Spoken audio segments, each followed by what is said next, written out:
Rina Randria Masinoro anao fampitahana ny lisitry ny mpifidy.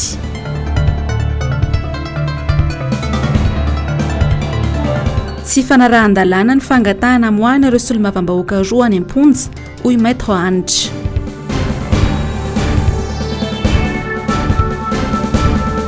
Misy avovony indray ny fako any amin'ireo dabapako eto Antananarivo renivohitra. Faly magnano ny mbola tsara antsika jiaby izay manaraka ny fahitalavitra MBS indray amin'ity matonaly ity. Talata fahatelo ny volana Desambra taona 2022 tonga soa ato amin'ny vaovao manasanao ampanajagna anaraka izany hatramin'ny farany. Nagnano valandresaka tamin'ny mpagnano gazety tamin'ny marandray teo ny kandidao bentanana teto Antananarivo renivohitra Rina Randria Masinoro. Anotina azy tamin'izany ireo kandidao mpanolotsaina izay natolotry ny antoko tiako Madagasikara. Teny belerana ny tanterahana izany ny fantoka indrindra tamin'ny fikarohana ny marina tamin'ny fifidianana izay natao teo iny. Germain Menjanahary sy Tokira Marlahy no mitatitra an'izay teny an-toerana. Be loatra ny osoka izay ezahany iseny afeniny. Tsy mitaraintana miempaka amin'ny fikarohana ny marina rehetra momba ireo osoka sy tsy fahatomombanana. Nandritra iny fifidianana ho ben'ny tanàna sy mpanolotsaina iny ny antoko-timy. Efa vorolanina ireo pirofo eo am-pelantanana. Mitaky ny isi ny fampitahana lisitra izay vita tamin'ny fifidianana solombavambahoaka sy nampiasaina tamin'ny fifidianana ho ben'ny tanàna teo i Rina Randria Masinoro. Ny lista arrêté tamin'ny 15 mai 2019 ihany manakery amin'ny fifidianana tamin'ny député iny. Voalaza ny décret io zany fa ny fifidianana tamin'ny député dia liste arrêté tamin'ny 15 mai. Ny décret 2019 1540 tamin'ny 14 août 2019 ihany koa dia milaza fa io liste arrêté tamin'ny 15 mai 2019 io ihany no liste tokony ampiasaina amin'ny fifidianana ben'ny tanàna. Manoloana an'izay zava-misy rehetra izay raha ny tokony ho izy izay olona ny fidy rehetra tamin'ny fifidianana député ihany no tokony hifidy amin'ny ben'ny tanàna. Tsy mikatsaka fa-tsy ny mangaraharitsika. Za tsy miteny hoe ataovy maresy raha kotona ataovy maresy raha be. Misy lalàna roa reto namaritra ny lisam-pifidianana dia tokony tsy hiova amin'io lalàna io zany tokony tsy hivoana amin'io. Ary raha tena nanara-dalàna tsara ny seny teo amin'ny fikarakarana azy tsy sakana mihitsy tokony tsy hamohana an'izay liste izay ary zohan'ny candidat ny mangataka an'izay.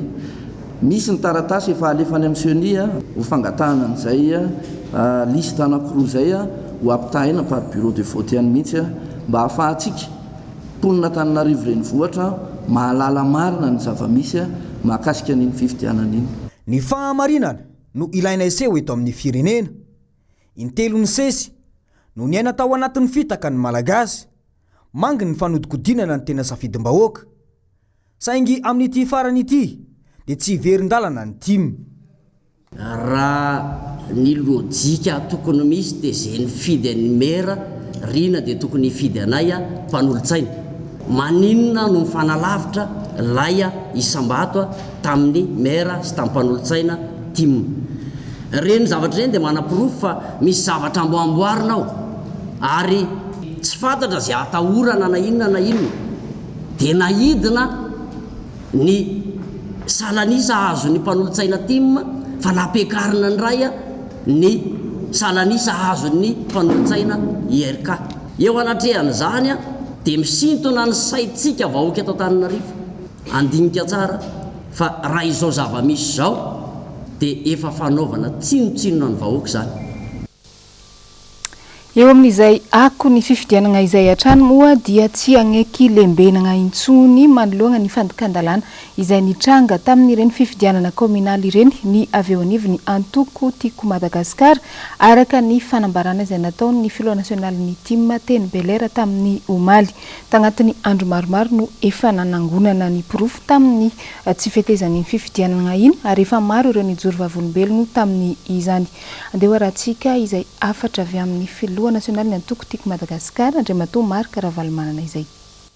Ry vahoaka malagasy izay manana zo sy fahalalana eto amin'ity tany sy firenena misy antsika ity eto Madagasikara. Miantso anareo ary manentana anareo anana fahasahina fa mila mijoro amin'ny fahamarinantsika ary mila mijoro amin'ny fahasahina ny zavatra mitranga nanatanteraka niny fifidiana zay oben'ny tanàna iny tsika tamin'ny fafito amby roapolo ny volana novambra 2024 lasa teo dia nanao antso avo aho teo aorinan'izay fa hoe tsy ara-dalàna ary tsy saza mivoaka malagasy ny fifidianana iny a satria nisy niverezina zo ary nisy a tena tsy afaka ny fidy satria tsy tao anatin'ilay lisy mpifidianana ntsony anarana dia eto dia milaza anareo sy mamerina anareo hoe nisy vokan'le antso natao ka maro dia maro ireo olona tonga teto nanatitra nampiseho ary nilaza ny zavatra hitana rehetra tany reto io zany zao profo horesahako aminareo tsara reto ny lista zay nisy tamin'ny fifidianana zay osolo-mavam-bahoaka ary ty kosa ny lista zay tonga tamin'ny fito amby roapolo ny volana novambra 2024 lasa teo dia rehefa nampitahiny reto hoe mitovy sa tsy mitovy tia ny elanelany dia manontany tena ny olona milaza daholo ny vahoaka laza hoe ary niova ny eny numéro anay e porofo mitohaka amin'ny tena no hoe aminareo fa raha ohatra ka nijerevana tsara ny anaran'le rangaty manana ny kara-panondro io ny bureau fandatsaham-bato teo an-tanina renina salle numéro 2 dia tia ny numéro 1 tamin'izay 272 dia lasa 480 dia tsy nikitihana ve zany ty lisy mpifidianana ty dia mbola samy misy milaza any fa hoe io ihany ve no izy araka voalazany lalàna dia ny lisy mpifidianana tamin'ny fa 10 ny volana May 2024 sy 20 ihany no manan-kery na valide amin'ny fanomanana ny fifidianana zay natao tamin'ny fa 7 ny volana novambra lasa teo iny akoatran'izay tsy izy zay ny lalàna noho izany zany rehefa nikitihany ty lisy mpifidianana ty rehefa nikitihany ty dia tsy ara-dalàna iny fifidianana iny ary tsy manaraka tsara zay voalazany lalàna isika eto Madagasikara dia miezaka ny ampiatra ny lalàna ary tsy isetsy ambany lalàna ny rehetra reo rehetrarehetra reo azonay tany amin'ny fokotany na azonay tany amin'ny telakafa tany ary nisy miteny mihitsy ireo mpikirakira ny informatika fa hoe zao no fomba nanaovana an'izy ity misy olona anankitelo nisorona dia nampiana olona valy zany no mahatonga an'io lista io any amin'ny kara-pifidianana zay tsy mitovy samy inareo mijery ny atokantraninareo any somary mamerina kely mijery ny kara-pifidiananareo any fa tsy mitovy mihitsy le laharana dia mbola sy misy misay any hoe tsy nikitihany io fa za tsy mahalala hoe izy nikitika azy satria misy manadio tena manazava ny tena fa hoe tompona andraikitra ambony eo amin'seny iny resahako hoe natonga ny any paster lalasendrasina tsy voasoratra taony e dia satria findra toerana izy findra fonenana ka raha mifindra fonenana inge niaraka tamin'ny vady aman-jana fa tsy izy ireny findra fonenana tany ary nahoana izy afaka mifidy tamin'ny législative tamin'ny toerana io ihany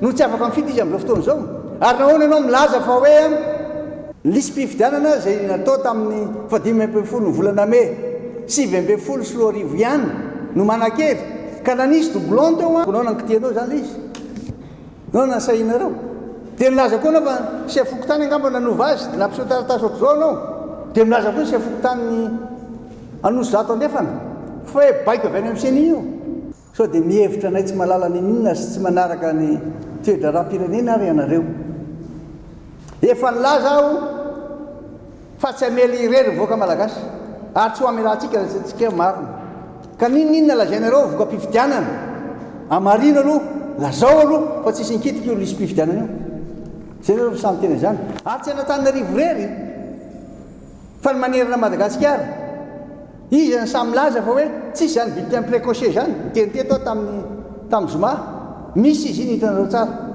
ary hita mba nympanao signaturany tena Tanjombato olom-boafidy sy olombavaboaka no nampanao an'izy ary candidat IRD no nitoanana ty laza aminareo fa tena samy joro ary ijoro tamin'ny farany ampajakao eto amin'ity firenentsika ity zany marina zany ary aza fitapitahana ny olona aza verezin-jo ny olona fa aloha izy anao tsara ny safidiny ary mahalala tsara hoe tia ny olona tiana hitondra anay dia eto Tananarivo nareo milaza hoe zao ny vokatra eto zao ny diso be mihitsy zany amarina aloha fa tsy nikitianao le mpividianana io ekenay zany itendray nareo milaza hoe tsy matatresi ny timo tsy izay ny tsy matatretsy fa nareo manova ny lisy mpividianana tsy manara-dala any nareo dia itendray keo nareo milaza fa hoe tsy ampy ny budget business nareo zany fa tsy anay satria izay ny dadra tsy ampy mihitsy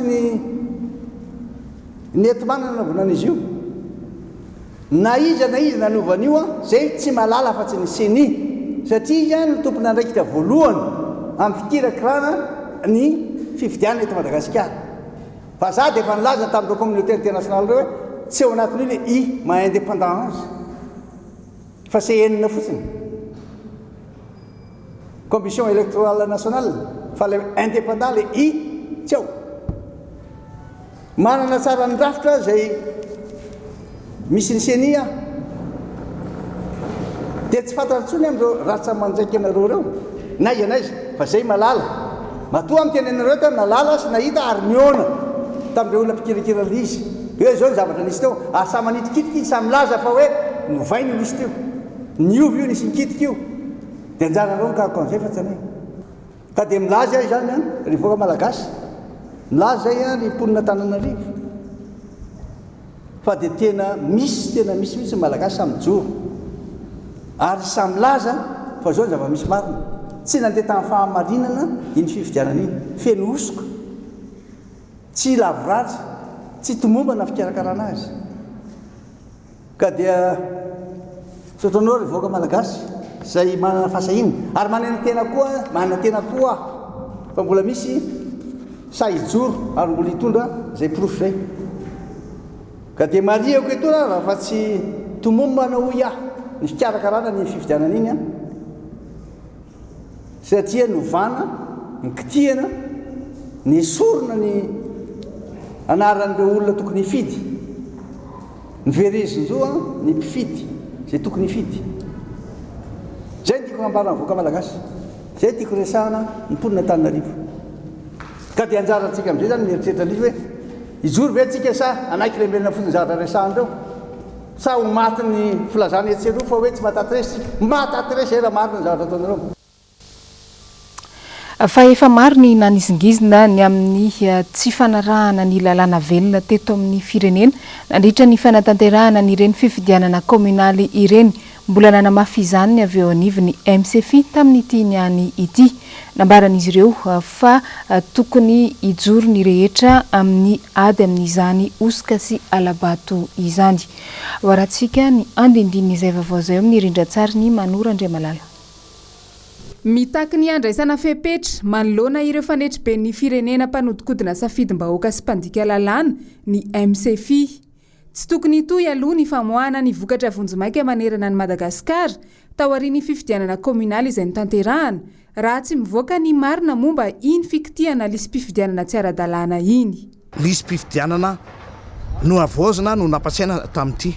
Tsy mahagaga zany raha misy ny tsy fahametezana zay ny tena zava-dehibe ary manerana ny Madagasikara io aminay zany dia tsotra fotsiny hoe mangataka izahay mba ho ajanona aloha ny famoahana vonjomaika ny valim-pifidianana satria mbola jerena le izy le olona nikasika an'izay nikitika an'izay tompona andraikitra nikitika an'izay lisy mpifidianana an'izay aminay mazava zany fa zay valim-pifidianana eo alohany dia tokony tsy ho izy aloha zay nilazaina fa atsaja alohany.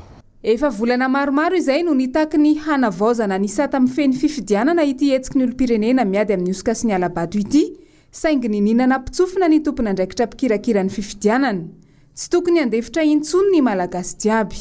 Izahay MCF dia nangataka mihitsy tamin'ny nanseny na tamin'ny ACC hoe miantso ny mpitondra fanjakana koa hoe miangavy alao alohany ho amboarina ny lisy-pifidianana zay vao miditra amin'ny fifidianana satria mahatonga ny korotana io tsika zao mahita azy fa betabeny iny tsy mandeha ao misy zany any amin'ny faritra sava any misy hoe ny candidat larana fahatelo lasa voalohany urna na ny vata fantatraham-bato zany efa misy vato ao ny bulletin fa précoce de itsika tsy mahay makalesona ka aminay dia zao tsotra fotsiny afa ny tamin'ny fifidianana filoham-pirenena nalefa iny nanaiky zay ny fifidianana solombavam-bahoaka nanaiky fa mitindray mitoraka ty kosa ry malagasy alohantsika tsy anaiky satria fanaovana tsinitsina ny asina ny zoma olona tsika misy ny voakitikitika io reo tomponantoka zany tsy maintsy ho tsara lafim-baovao hafa tao ariny ady hevitra teny anivony anteny meram-pirenena momba ireo solombavam-bahoaka roa izay migadra any am-ponja dia naneo ny heviny amin'ny mahampahay lalàna azy ny maître Anitra Razafy-Manantsoa tamin'ity androany ity. Germaine Menjanahary sy Toky Ramarolahy no nanangona ny vaovao. Sesilany ny tsy fanaran-dalana miseho eto Madagasikara tao anatiny 12 volana izay ny tena mahagaga dia ny mpitondra tokony atao fitaratra indray no mampiseho ny tsy fanaran-dalana manomboka miseho ny tery ankolaka atao amin'ny fitsarana izay tokony aleo tena tanteraka. Ny pouvoir législatif, ny pouvoir exécutif eto amintsika moa zany dia pouvoir juridictionnel no andretsona anazy. Zavatra telo samihafa ireo ary tsy tokony mitsabatsabaka amin'ireo zany rehefa fahefana mpanao lalàna ny pouvoir législatif dia tsy afaka mitsabaka any amin'ny pouvoir judiciaire. Ny tiako tenena amin'izany zany dia hoe tsy manana zo iteny hoe avoay rakoto rabe fa anjaran'ny fitsarana ary fahefan'ny fitsarana manontolo iny. Fa ny zavatra azo eritreretina fotsiny dia hoe ny mikasika ny famoahana ina moa zany solombavam-bahoaka ohatran'ireny dia tsy anjaran-draikitra ny solombavam-bahoaka no mamoaka anazy any amin'ny fonja fa fangatahana angamba no azony atao dia mandeha makany amin'ny fitsarana izy hoe misy an'ireto ka hanambady solombavam-bahoaka zao ny zavatra mitraka zao ny eritreretinay fangatahana natao fa tsy mameo ordre tsy mibaiko ary tsy manao ina moa zany tsindry satria ny lalàna mametraka tsara le séparation de pouvoir zay. Dinina eny anivony anteny meran-doholona amin'izao fotoana izao ny teti-bola-panjakana ho an'ny taona 2020 tsy karitra ao anatin'izany fa mbola nasiana fampiakarana indray ny volana tokana ho an'ny seni sy ny fiadidiana ny repoblika. Naneo ny heviny manoloana izay indrindra ary ny loholona ny sénateur Olga Ramalason. Germaine Menjanahary sy Toky Ramarolahy no mitaritra ny vaovao. Hita ao zany hoe miakatra ambony dia ambony indray ny volana tokana ho an'ny seni dikan'izany hoe zany hisy fifidianana ho tanterahana amin'ny taona 2020 iny ary ny hita voamariky eo anatin'ilay izy koa ny misy ny coupe budgétaire ho an'ny Sénat zany hoe ny an'ny Sénat indray zany na hiena tena ambany dia ambany ary rehefa natao ny calcul dia fampandehanana ny Sénat eo amin'ny efa-bolana eo ihany zany ilay LFI 2020 amin'ity. Ny tsy fananany mpitondra traikefa amin'ny fitantanam-pirenena izay voapirofo amin'ny alalan'ny tsy fahafantarana ny tena laharam-pahamehana no tena olana sakana amin'ny fampandrosoana ny Madagasikara ary mahatonga ny vahoaka malagasy hiantratrany ankehitriny. Tsy misy cohérence ohatra fotsiny milaza fa hoe anao an'ireny fanamboaran-dalana sy ireo projet marobe momba ny lalana nefa de kely le vola alefa any amin'ilay lalana dia nefany any amin'ny vola ny présidence nalefa any amin'ny institution présidence zany tena nampitombona be ka marina fa misy hoe anao tetikasa maro amin'ilay hoe velirano fa hitako hoe inona ny priorité amintsika zany eto amin'ny firenena tokony jerena zay hoe lahara-pahamehana amin'ny fanatanterahana ny azy.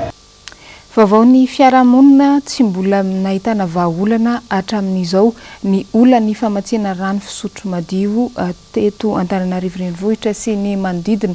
Ny vory maika ny fokon'olona teny Faravohitra sy ny manodidina ka tapaka fa hagnano sitiny manoloana ny ministeran'ny rano amin'ny sabotsy ho avy izao izy ireo. Ravo Razafy Mahenina sy Mathieu Prancy. Araka ny tapaka tamin'ny fivoriana izay nataon'ny solon-tenanimponina eny amin'ny fokontany faravohitra mandrososony madidina izay fokotany anisany manana olana amin'ny resaka rano eto andrenivohitra hitokona malonan'ny ministeran'ny rano isapoto izao manomboka amin'ny 10 maraina izy ireo. Maro ny olona no mijaly rano saika manerana Antananarivo sy ny manodidina raha tsy hitanisana eny Tosy, Anosizato, Ampandrinomby, Ambondrona sy ny maro hafa tsy voatanisa. Antsoava araka izany no ataon'ny olona. Antso ny mponina rehetrarehetra izay tapaka rano eto Antananarivo mba hanao sitinina manoloana ny ministeran'ny rano amin'ny asa botsoavo zao amin'ny folo sasany atoandro dia miandry ny fatsapahatenantsika fa mijaly rano loatra isika. Tambary ny ery andao anio ny hevitsika fa tsy rariny le fijaliana amin'le resaka rano satria amin'ny alina foana manangona rano isika. Marihana tsara fa itsika tsy anakorotana, tsy anakorotana isika atry asitsika resaka politika io fa ady amin'ny rano anoloana ny zavatra misy ataon'ny jiramaantsika. Maro amin'ny olona no mitaraina isan'andro noho ny tsy fahampindrano, mifoha maraina amin'ny 2 ora mitaty rano, ny sasa manomboka amin'ny 12 ora alina, mitete kely anefa ny rano.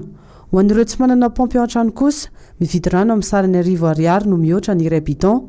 Ho an'ny faritra sasany, vidiana ihany koa ny rano anaty vovo. Hatreto, vonjy tavan'andro no nomen'ny orinasa jirama, tsy mbola hita mpaka aty amin'ny vahoaka kosa hatramin'izao ny fampanantenana nataon'ny fitondrana ankehitriny. Faritra maro no tsy nahazo rano efa mambolana, ny fakturan'ny jirama nefa tonga ihany, manampitrotraka ny fahasarana ny olona ihany koa ny fahatapahan-jiro. Olana ny rano fisotso madio fa mampivolagna ny mona ihany koa raha ny zava-misy eto Antananarivo renivohitra amin'izao manoloana ny fako mivangongo efa ho herinandro izay tsy nandalo nandroaka izany intsony ny samva. Atahorana araka izany isia ny valana retina izay paritaka no io toe-java-misy io.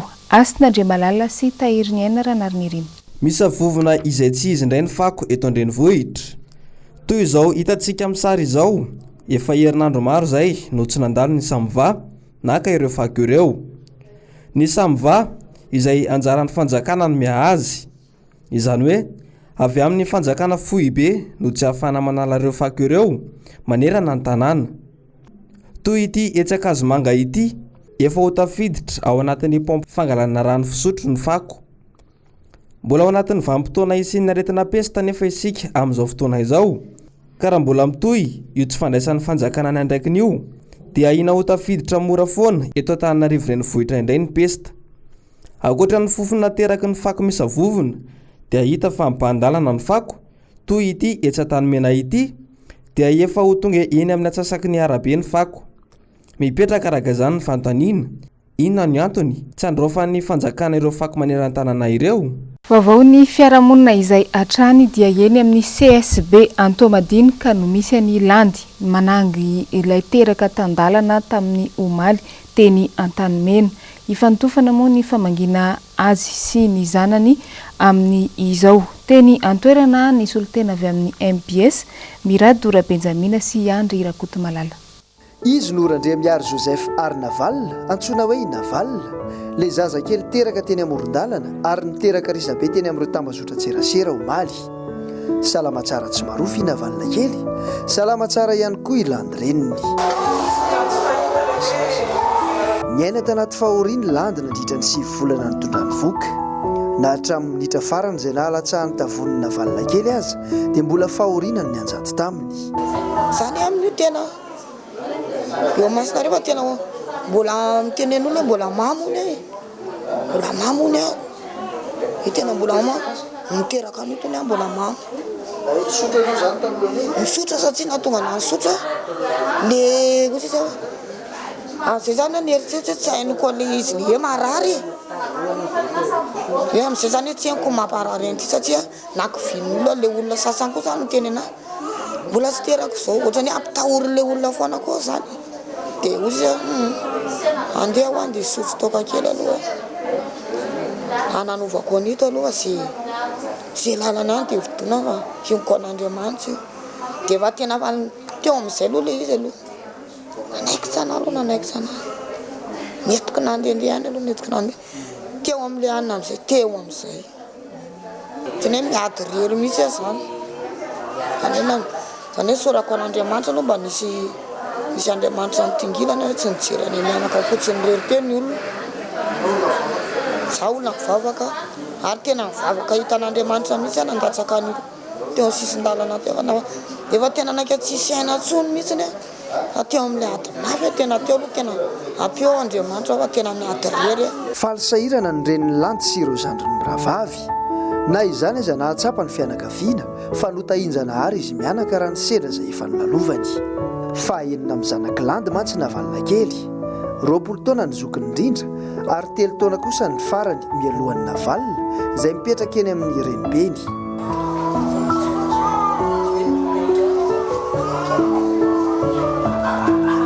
bibata hitany eny rehetra eny ny antom-piveloman'ity renim-pianakaviana ity vonina ny otra amin'ny fiainana izy satria nandraisan'ny lesona lehibe tamin'ny fiainany izao tranga mahazo azy izao za aloha vao nitaizana azy tsy azoko arino ny tiako ampitana amin'ilay olona zany raha mba miangavy aminareo aloha za zany mba hoe razonareo atao satria mantso za zao raha ohatsy hoe mivoaketo na dia fanampiana ho anary za nefa tsy afaka amin'ny karama satria ataoko aiza ary ty zazakely ty zay aloha mba tiako hoe ingaviako aminareo zay mba nanaovako antso mba hanampianareo analo ny ekipa ny MBS jiaby moa dia mirary soa sy fahasalamana ho an'izy mianaka ireny fa lafy mavao hafa dia notanterahana nanomboka tamin'ity androany ity ary aharitra 2 andro ny atrikasa momba ny ady amin'ny kolikoly izay iarahany avy eo anivon'ny polisy munisipaly eto Antananarivo renivohitra sy ny Bianco. Miradora Benjamina sy Andry Rakotomalala. Naleo fahavononana iady amin'ny kolikoly ny polisy munisipaly eto Antananarivo renivohitra tsy niambaamby izy ireo nakatra kefa namaly ny antso avy hatrany ny Bianco. Ty atrikasa izay arahany amin'ny Bianco dia tafiditra indrindra ao anatin'ny fankalazana ny 20 taonan'ny polisy munisipale ihany koa ary entina indrindra manatsara ny fomba fiasa ary indrindra mba tena hisy fiatraikany eo amin'ny mponina Antananarivo ny asa izay tanterahan'ny polisy munisipale mba hiteraka fampandrosoana ho an'ny mponina eto amin'ity renivohitra ity sy ny ho an'ny commune urbaine Antananarivo. Panatsarana eo ampananganana ny cellule anti-corruption ny police municipale izay arahana amin'ny Bianco dia hisy ny fanavaozana eo amin'ny fomba fiasa izay ho tanterahanay fa tena ao anatin'ny famolavolana sy fanatsarana fomba entina miasa mihitsy izay ankehitriny. Ny fanabeazana, ny fisorohana ary ny fampiarana ny lalàna dia tokotely mahamasana andro ao ambiazan'ny ady amin'ny kolikoly ireo ny fantohan'ny atrikasa izay niarahan'ny polisy munisipaly sy ny Bianco. Tena mampisongadina ny fampiarana ny paikady io dia ity mila ny fahavononana ary ny le faneom-piniavana sy faneom-pahavononana avaty anatiny tena zava-dehibe satria ny zavatra niseho tany aloha ange dia toy ny afo milolo any izy tony ary ny fanatsarana fiara-miasa avaty aminay ihany koa dia isy accompagnement zany hoe tantsoroka sy fanarahana zany ireo fiara-miasa ifanarahana mba tsy ho sanatria afaka ray volana afaka heritaona dia ifampijery indray isika hoe to ahenona zavatra ohatr'izao ny ao amin'ny polisy munisipaly fa izahay dia resy lahatra fa tena vonina ary zareo matory zareo no nanatona anay ary nangataka izao fiara-miasa izao amin'ny pisehatra eo amin'ny ady amin'ny kolikoly anay dia vonina izahay anome ny fahaiza-manao anay sy ny traikefanay mba hahafahana miara-miasa amin'izareo sy miara-mientana amin'izareo. Marina fa tsy mbola nahitana trangana kolikoly Tratrambody omby teto amin'ny commune Antananarivo renivohitra fa fisorohana ihany no antony izao hetsika izao. Vaovao mahakasika ny fiarahamonina izay hatrany dia maro amin'ny zaza malagasy trapahasembanana no tereny iray aman-dreny andeha angataka eny an-dalambe. Nisy ny haino aman-jery vahiny raiky nagnano fanadihadiana mikasika ity fanirahana zaza trapahasembanana andeha hangataka ity taty Madagasikara. Mihiba tanteraka ny toeran'ny olona tratran'izany fahasembanana izany ho hiatrany ity haino aman-jery raiky ity. Jessica Miray no mitatitra ny vaovao. Toy izao ny lohateniny ity lahatsoratra navoakana haino aman-jery vahiny iray ity mikasika ny toe-java-misy eto Madagasikara eo amin'ny ametrahantsika ny toerany zaza sembana. Madagascar, les enfants handicapés maltraités pour mendier. Nanao fanadihadiana taty Madagasikara ny haino manjery vahiny iray mikasika ny sembana. Dia toy izao ny fitantaran'ny zava-misy. Raim-pianakaviany iray no mitondra ny zanany roa sembana tao amin'ny tsenan'Andravoahangy. Sembana avokoa izy roa lahy ireto. Ny iray no mangataka vola ary hoentiny manaraka azy izy roa lahy kely. Araka ity lahatsoratra ity hatrany, izy roa semban'ireo mihitsy no lasa fidiram-bola ny fianakaviany. Profo izao hoy ity lahatsoratra ity fa ratsy mihitsy ny fitondrana ny olona sembana ty Madagasikara, firenena anisan'ny mahantra indrindra eto ambonin'ny tany. Ireo fanambarana politika raha teo to mitoetra ho fanambarana fotsiny ihany, hoy ny tompona andraikitra mitantana fikambanana sembana iray. Tsy misy mihitsy fandraisana andraikitra avy amin'ny fanjakana amin'ny fiahina ny sembana. Nanomboka ny taona 2027 no mariana isaky ny fahatelo ny volana Desambra ny andro iraisam-pirenena ho an'ny olona sembana. Lohahevitra ho an'ny ity taona ity hoe fampiroboroboana ny fampandraisana anjara ny olona sembana. Nisokatra tamin'ny 17 ny volana Novambra loso teo iny ny taom-piotazana letshi tany amin'ny faritra atsinanan'ny Nosy. Nijoro ny tanora avy amin'ny faritra iny mitady lalambarotra hanapariahana ny vokatra eto antoerana. Anisany namaly ny antso sy ny ara-miasa akaiky amin'izy ireo. Amin'izany ireo mpandraharaha sy mpiara-miasa amin'ny mpitantana ny toby fiantsonana etsy Andotapenaka. Ny andindin'izay eo amin'ny sariny Manora Andriamalala. Nitobaka be ny vokatra letshi ao amin'ny faritra Atsinanana taorian'ny 17 Novambra izay nisokafan'ny taom-piotazana tamin'ny fomba ofisialy. Sarotra ho an'ny mpandraharaha madinika araka izany ny mitady lalambarotra avy ao antoerana. Efa voazanaka ny opérateur économique tegna ngeza zany ny asa rehetra. Dia ny madinika zany mahasaika kely le lalana zay hitany oany zany maheky ny olana tena misy aminazy. Faly mafantatra moa zay fa zay avy amin'ny association tambatra avy any amin'ny faritra ny Tsinanana eo anelanelan'ny Bricaville sy fanandrana zany manao fikarakarana etsika letshi satria tsy ilana amin'ny fagnondramana letshi zany ny vokatra ny agny nefa izy ariana fotsiny. Dia miezaka zany zay mitady lalambarotra makaty andrenivohitra mitady afagna mandany le vokatra akagny aminazy. Manao azy zay mba hitovizany zarazarany le asa, mba ampitombo le asa amizay samby tanora, mba angaviana koa zany ny tanora hafa agny, mba agnano ohatran'izao fa tsy voatery letshi ihany zany zavatra mety azogna vola amin'ny faritra hafa fa mety misy raha hafa ihany koa zany afagna manao etsika karahan'izao. Miara-miasa amin'ireo tanora zanaky ny faritra ny mpitantana ny gare routière Maki Andotapenaka sy ireo mpandraharaha hafa miara-miasa aminy. Napetrano an'le etsika tokoa zay ataon'ny association tambatra sy ny formaprod ny Makoto eto amin'ny gare routière Maki Andotapenaka. Ny antony dia ho fampirisihana an'ireo tanora mba hiasa sahala amin'izao ary ny tena zava-dehibe dia le hoe vokatra avy any amin'ny tanora tonga mivantana eny amin'ny mpanjifa. Ny fifanarahana miaraka amin'ireto tanora ireto dia isaky ny misy événement eto efa manentana raha misy ny avy any fikambanana tanora ohatran'izao mavitrika avy any amin'ny faritra hafa dia azo eritreretina foana ny sina vokatra sahala amin'izao satria aza diny fa isika dia vavahady amin'ny ilany avaratra sy andrefana ary Atsinanana zay mba vokatra tsisy any Atsinanana tonga ny andrefana, zay tsisy any andrefana tonga ny avaratra dia ohatray zany no tanjontsika amin'izao. Azony rehetra jifaina etsy amin'ny toby fiantsonana amin'ity Desambra ity ny vokatra entin'ireo tanora ireo dia ny letshi zany. Nanamafy moa ireo mpandraharaha izay miara-miasa amin'ity vondro ny tanora ity fa azo ny tanora hafa avy any amin'ny faritra hafa atao ihany koa ny mitady fiara-miasa amin'izy ireo ary vonona ny anao tantsorika ao amin'izany ireto mpandraharaha ireto. Tontosa androany folakandro teo ny fanomezana mari-pakasitrahana ho an'ireo tsaiko madinika izay nandray anjara tamin'ny fifaninanana no karakarain'ny UNICEF. Fifananana izay nanodinana ireny fako tany an-tongatrano ireny ahazona zavatra hafa azo ampiasaina amin'ny fiainana andavanandro indray. Yasin'Andriamalala sy Tahiry Aina Ranarynirina no mitatitra ny vaovao. Navarianandrehetra ny nahita ny fahaiza-manao ny zaza malagasy tamin'ity fifaninanana manodina ny fako ho any an-tokantranony ho fitaovana azo ampiasaina indray. Tsy nampoizina satria zaza mbola milalao avokoa ireto navita nanodina ireto fitaovana plastika hoy toy izao hitantsika izao.